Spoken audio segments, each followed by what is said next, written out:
Hey everybody, we're back with some more RPG horror stories. Let's jump right into it. Our first story is going to be from user Throwaway Kitten 81 and is titled Campaign Fell Apart, Players Holding the Game Hostage. Added some edits for clarity since it seems typing anger does not make me the best writer. Okay. My group started playing earlier this year and this was my first real campaign. I was so excited. The DM is my roommate and we've been wanting to play for a while, but we've been struggling with a lack of players, so we found out a new friend and their wife were interested. I jumped at the chance. The fifth player was a friend of theirs that they wanted to hang out with more. The DM made it pretty clear up front that he didn't want to do all the work of putting together a campaign unless everyone was committed to an every other week schedule with reasonable flexibility, of course. We typically met on Friday or Saturday evenings, and for the first few months everything was fine. We took a few weeks hiatus while one of our members was recovering from surgery, and suddenly everything fell to shit. Once we were back, the fifth member messaged and said he couldn't make it. Work was kicking his ass and he was exhausted. Totally fine. Shit happens. We asked him if it was okay with us playing through without him since the story wasn't currently centered around his character, and he said, of course. I was glad because we'd left off on a pretty big cliffhanger involving my character and I wanted/hoped to resolve it. DM had also confided in me about something exciting and cool he was planning for another character, and I was eager to see how it knew how excited they'd be when it was revealed. This is going to be a little bit difficult to read here. Some of these edits are weird. Okay. Well, that never happened. The other two, the couple, told us they didn't want to play main campaign if all of us weren't present. This seemed insane to me since every D&D player I've spoken to, including our DM, mutual friends, even professional D&D entertainers, played through when a member was absent. And it's usually true. If one person's missing, you usually keep going unless the story is just centered right on that one person. If there had been more players, we would have said, let's play without them then, and they can deal. But with the one person absent and two others refusing to play, it was just the DM and I left, and my character wasn't in a place story-wise to continue alone, nor would I want to. I was bummed. We had fun doing a one-shot that night, and I thought we'd be back to playing normal campaign stuff next time. Nope, turned out one of them had a business trip. We played another one-shot. And then two of them, the couple, were going to be out of town for all of July. Not on a vacation, they had something at the beginning of the month and something at the end of the month, both on the other side of the country, and decided it made more sense to just stay there with family and work/live there for the month. That must be really nice to just be able to work remote for an entire month from across the fucking country. Okay, so it's a little odd to cancel if one player can't make it, unless the PC's like centered on the story for some reason. The couple's being kind of a pain in the ass, let's just be honest. I pushed for a digital session or two while they were gone, something our DM isn't fond of, but he said he'd deal with for the sake of story progression and not taking basically the entire summer off, and everyone agreed. I brought up the possibility of playing online, and the DM said he normally wasn't a fan of online play, but he was willing to do it because he didn't want to delay the main campaign any more than it already has been. The others voiced concern, agreed to it, and we set a date. End of edit, apparently. Fast forward to the week we were supposed to play a few weeks ago, and I started texting about tech. One of them suggested we use Roll20, and I said I didn't think it was very user intuitive enough for our DM to figure out on such short notice. We were planning to just use Connect over Zoom and use angled cameras for the battles, but we would make it work. Suddenly, they had too much work to do, and it'd just be better if we cancel until we're back in town. Okay, that's a little wild. When I protested, I was told we, quote, never wanted to play while we were out of town, but you were pushing so hard for it that you didn't want to hear it. The DM disagrees and said they never made that clear. Again, they never said anything when it was initially brought up, and when I asked the DM if I had missed something that was said, he confirmed what I remembered, which was that they never voiced a concern while playing online while out of town. They said I was making it not fun with all the pushing, and I said it's already not fun because you keep us from playing. They said they take D&D, quote, very seriously. I kind of doubt that. And I told them it doesn't seem like it since you never seem to want to play. At this point, by the time they'd get back to town, we wouldn't have played main campaign for 3 months, which is a huge amount of time to not play D&D. So at this point, if it looks like it's going to be a massive gap in the campaign, to be honest, somebody should just run a campaign, like a short one for those that can't make it, or for those who can, excuse me. And if monetary feasible, grab a module and just run a short campaign. Super duper easy with those. It sucks when people don't want to play and change their minds last minute. Ideally, the players should be very forthright if they do or do not want to play online, assuming that is an issue for them. Them not voicing their opinions is causing a major issue here. That is causing a lot of negative feelings at the table. It's not good. It's not good. I told them this wouldn't be an issue if you hadn't held the game hostage with this if one of us is out so none of us can play stuff. I'm going to ignore any of the edits because there's a lot of them and it kind of fucks with everything. When I said that, one of them said, in the campaigns I played before, playing without everyone present doesn't end well. I said, it's not fair to bring baggage from other campaigns into ours and keep us from playing. And suddenly I was being, quote, unkind because one of her friends from a previous campaign passed away and she never got a chance to finish that campaign or maintain those friendships. Okay, I still had no idea how that relates to what we were talking about. The baggage I was referring to was the aforementioned, it doesn't go well, not anything to do with the dead friend. But I apologize for hurting her feelings. I also told them I think they owed us, and especially our DM, an apology for holding the campaign up that he's put so much work into and holding it hostage. Okay, I don't know if asking for an apology will end well here. The couple seems kind of set in their ways and are clearly quite defensive about being seen as problem players.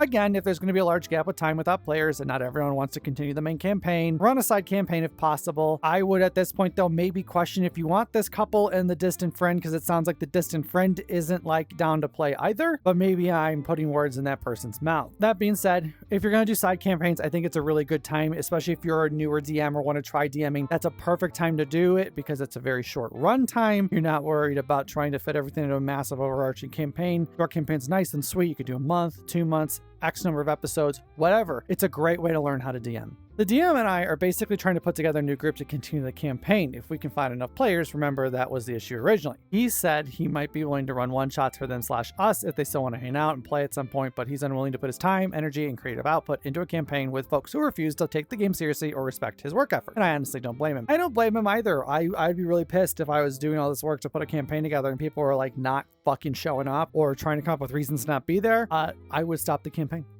Simple as that. Especially if they're canceling last minute. I love these friends and they've been truly amazing on all their accounts, but we are so frustrated at the unwillingness to play or even acknowledge that they made a commitment they're now not upholding. And that they're trying to put all this on me for check notes wanting to actually play the game we all agreed to play. I understand that we're all adults with adult responsibilities, but that's why we should have been able to play when one of us wasn't able to make it. And if we had just kept playing minus one person, put the campaign on pause while the two of us were away for the month. Two of them, not us, excuse me, wouldn't have been that big of an issue then. I don't know. I'm not going to stop being friends with these folks because I love them, but I'm really disappointed and frustrated that they don't see what they're doing wrong here. So I'm venting here. Thank you for listening. I mean, I totally get being mad. This DM has every right, along with OP, to be mad that these people agreed to a time commitment and are now basically majorly neglecting it. Again, if there's going to be an issue with a large gap in time, either talk about ending the campaign or putting it on hold with plans to run a side campaign or something. Always be forthright when discussing these things and be respectful of everybody's time. By canceling last minute like this and being a shithead like this, you're not being respectful of other people's time and you're fucking over their time and energy that they're putting in to try to make this happen. It's super inappropriate. Our next story is from user Whippity Flippit, titled I missed a session and my character was pardon me here, raped. I'm going to be just blunt about it. Raped while I was gone. So this is about 7 or 8 sessions into my very first campaign of D&D 3.5 edition. It was way back in 2012 when I was in college and I played with my, at the time, closest friends and one other guy I didn't really like. The identity of the players and DM aren't really important, so I'm just going to leave all that out. It saves me the bother of coming up with fake names for them. This is a pretty short story since I'm cutting out irrelevant information. So I didn't miss a session because I had too much homework to do at the time, which I totally understand as somebody who was going to college. That fucking happened. We were fighting some big kind of dinosaur controlled by some pirates in the session before, and apparently in the session, I missed my character and ended up getting captured by the pirates, which isn't inherently horrible in and of itself. If you're out and not playing, having the PC get captured by the pirates raises the stakes and allows the party to go, oh shit, no, we need to go save our friend. And it's like, oh, hey, while you were gone, you were just captured by pirates and nothing happened. You were just, I don't know, tied up somewhere and sad because you didn't get your morning coffee or something. The horror. The group thought it would be hilarious if she got raped. So she was. That's immensely fucked up. Hugely, immensely, ungodly fucked up. Why did the DM allow this? When I came to the next session the following week and found out, I was too stunned to react the way I would now. I laughed it off like it was no big deal, but kind of shut down for the rest of the session and didn't do too much in the sessions to come because of how uncomfortable I was with the whole thing. That's 100% understandable. That's absolutely fucked. And I understand the nervousness of wanting to play off something that's painful that's happened to you like this. I totally get that. When they told me they were all laughing their asses off like it was the funniest thing they could think of, I'm a rape survivor, so this really hit me hard, though at that point in time I hadn't told a single soul. I don't think they were terrible people, just immature and tone deaf to sensitive topics. That game ended up fizzling out when the year ended. I dropped out that year due to a severe psychotic break. I hope this didn't add on to that, and have since lost contact with all those former friends. I don't know if I'd call them friends, if I'm being honest. Personally, I'd be super hesitant to call them friends. It's kind of fucked up that they allowed that to happen and the DM went along with it because they thought it would be, quote, hilarious. Because again, if you are ever going to broach topics like this on a campaign, this needs to be talked about before the campaign starts. There are people like OP who have gone through really shitty situations, and having to live through that with a character, whether you are there in person for it happening or not, can be a lot. Sexual assault, rape are not fun to go through. I should not have to fucking say that, but like, they're not. So like, I understand dark humor, but not to your friend and their PC specifically, especially in a campaign where you have not chit-chatted about that this is an okay fucking thing to do. Other thing, do not do things like this to a PC when they are not present to consent or control their character. This is a huge foul and takes away player agency in just about the worst way possible. Always talk about topics that are allowed and never take agency from a player that is not there to control their PC, especially like this. As a DM, if I ever have a player missing, I will either opt to do, if I have to, I will play their PC in combat and I will damn well pull punches to not kill them. Or my preferred preference is your PC, I don't care what's going on, unless the story's centered on you and you're gone. Your PC magically is just off screen for this portion. They're in combat fighting something. Cool. Your PC's not there for some reason. We're not going to question it. Are you not there? Wonderful. You're not going to RP anything because I don't want to RP your fucking character. One, I don't want to have to decide what your character's going to do. I'm the DM. I got a billion other things I'm worrying about. Two, I don't want to take away your agency. What if I do some RP that you don't enjoy? And I'm not saying something as extreme as sexually assaulting a PC. I'm talking about like, well, what if there's a decision being made? The party's deciding if they're gonna, I don't know, betray a kingdom for some ungodly reason it comes up. And I decide to RP in place of that character and I make a decision they don't agree with. Now I have to go, hey, you who could have voiced your opinion on this, I fucked that up now. I decided wrong for you, even though it's not what you would have done. Whoopsie. You know? So magically, their character, every time my PCs, unless I absolutely have to, they fucking disappear into the background. And the most I will ever do is I will run them in combat. I will not RP as your characters. I always ask my other PCs like, hey, I know they're part of the party. If there was loot from a quest, you're going to split it with them because they were here for that part. But when it comes to RPing with them, they're just in the background as a background character, just nodding their fucking head along to nothing. They don't interact. You don't talk to them. You ignore them. And then when they're back, if there's anything you need to talk about, you can talk about it. But I'm not going to fucking RP their character. I just refuse. I don't want to take away player agency. There are very specific times to take away player agency. Okay? When arguably killing somebody potentially in combat is taking away player agency. Arguably, consequences are potentially taking away player agency, though I would argue those are a reflection on their actions in the world. But I'm going to keep it centered on this here, where a person's gone because of homework or life or whatever, and you decide, I'm going to rape that fucking character. Disgusting, wrong. Ugh. No. Before we jump onto this last story, I want to talk about something. I stream on Twitch. I stream throughout the week, sometimes on the weekends. Usually it's later on at night, like 7 p.m. Central Time. I would love to get to hang out with you guys. Links are in the description. I hope to see you all there. Okay, our last story is going to be from user Lock0706 and is titled, Player Doesn't Like How Other Players React to Their Backstory, Ends Up Accusing Me of Sexual Assault. We are on a rolling theme here. Oh God. I, the DM, I've been running a campaign for several months at this point for a couple of my friends who we will call A, B, C, D, and E for convenience and to protect identities. I like this. Really simple letters. I can get behind this. A few days ago, A had planned to interact with the rest of the party and revealed to them that they have been a spy for the enemy nation that was currently invading 3 of the 5 party members' homelands at the time. A's character was forced into being a spy/assassin for one of the main BBEGs before the campaign had started, and the player wanted the rest of the party to hear their story and forgive them for what they did because they were forced into this life. Kind of a plot point, potentially. I warned them beforehand that while, yes, they were forced into this, they still did what they did, and while they weren't only an assassin, their actions indirectly led to the burning of a city and a lot of death. even if the players understood the characters are under no obligation to forgive them instantly, which is valid, 100%. So, the day the session comes around and the encounter happens. As I warned, a few of the characters were not happy with A's character, not outwardly hostile, even though at the beginning of the conversation, A had said, quote, "By telling you this, I'm putting you all in danger." This is kind of dramatic, but okay. One player out of the remaining 4 forgave them, B, them being the newest character to join the party and also A's partner. I wonder why. The rest of the party were angry for their own reasons. C's a devout cleric and was angry that even if they were forced to, they still had their part to play in the potential deaths of thousands, which is a valid reason, at A's hands and indirectly due to their actions.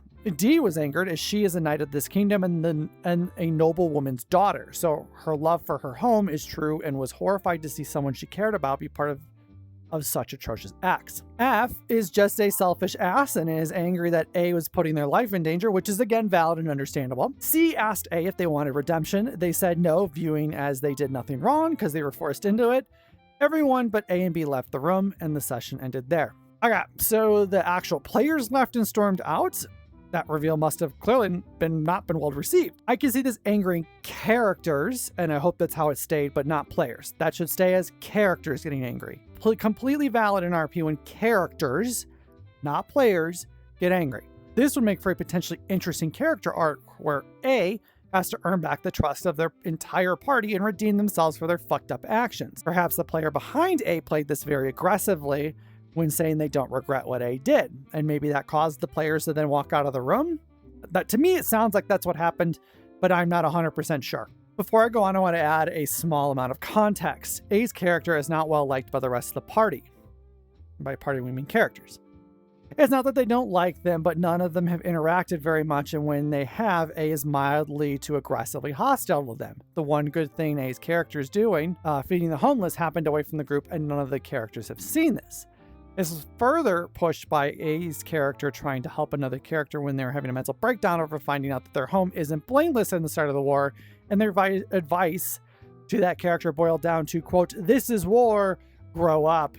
A is walking a very fine line here. If they treat the party like crap, they should expect to be treated like crap when they reveal they've been fucking everybody over. I feel like in this situation, a party might consider refusing to work with that PC or even maybe getting them framed or executed for their actions, especially if that PC doesn't show remorse and has been a dick to them the entire time. Not saying that PvP should be done here. I'm not a fan of PvP, but A shouldn't really expect the party to want to help them or redeem them if they've been treating the party like crap and then are like, oh, hey, by the way, you know this nation we're in that we're fighting for, I'm part of the reason it's getting bent over a barrel and just fucked right in the ass super hard. I completely understand why they wouldn't want to maybe help them, maybe not redeem them. But to maybe avoid some issues here, perhaps an above table conversation should occur. That way everyone is on the same page as to what kind of is happening in RP and all that.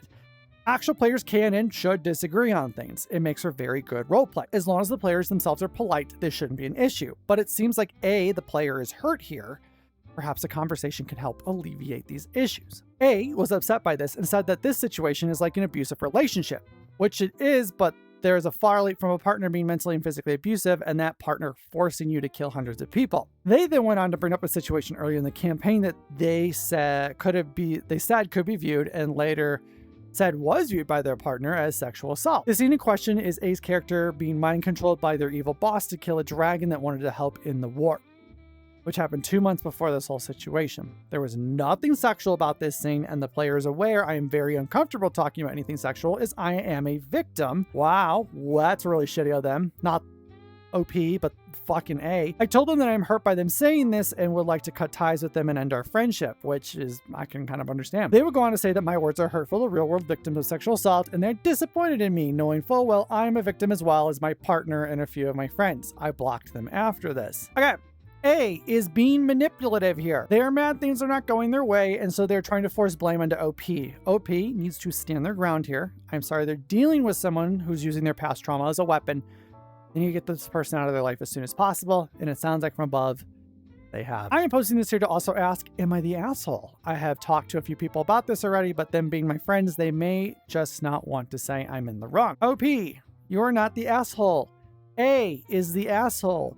They are mad their big dramatic reveal didn't go well and their PC was not instantly forgiven for their sins. They then decided to take their anger out on you instead of trying to earn other PC's trust or have an above-table conversation to maybe alleviate the situation here or figure out how to move forward. Being manipulative and using past trauma as a weapon is fucking disgusting. Please cut them out of your life.